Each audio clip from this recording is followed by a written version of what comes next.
The scenario is a 5.5 magnitude earthquake has hit Las Vegas.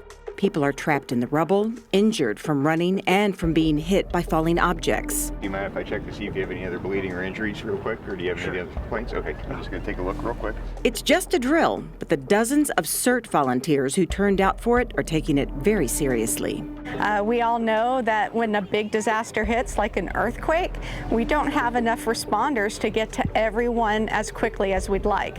So we're going to rely on those citizen responders, our community, to help make our community better and save lives. CERT stands for Community Emergency Response Team, and as emergency manager Carolyn Levering reminds us, even a community like Las Vegas with top-notch, nationally renowned first responders can use a little help. Well, a lot of help from local citizens when the injuries, casualties, and damage are at such high levels. So drills like this one at the Las Vegas Fire and Rescue Training Center on November 5th gives these trained volunteers the practice they need in order to handle a real disaster. Every mass disaster, even the mass casualties of the shootings that happen, there's just no way for the real first responders, the paid first responders, to handle it.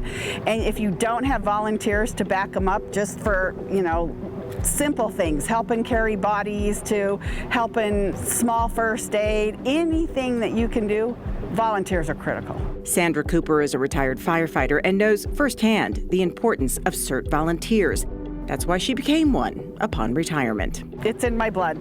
I couldn't give it up, and so I joined the CERT team, and then after COVID and everything, they asked me if I would be a team lead, and I said I would. In this scenario, you can see the volunteers carefully assessing each situation, as they're trained to do, then determining the level of care each person needs. They might have to triage them, and triage is just a format that we utilize to determine how severe each person is as a victim and whether we're able to provide care, or if they've passed on, or if they need intermediate care. Without that help, they may not live. The training takes a bit of a commitment, but the volunteers learn a lot.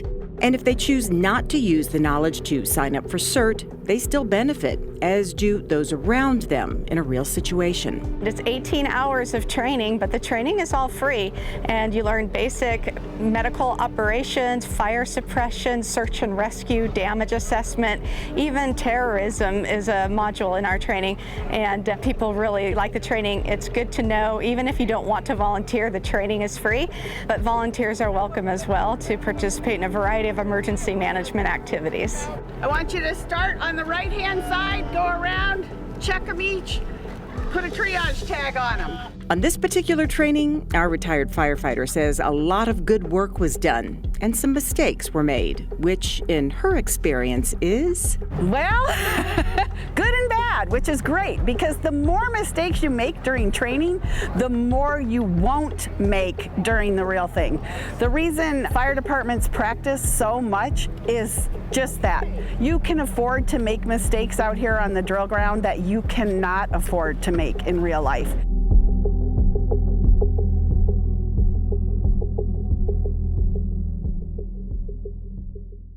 Nancy Byrne here. I hope you enjoyed that story. For more great stories about the city of Las Vegas, don't forget to click on that box.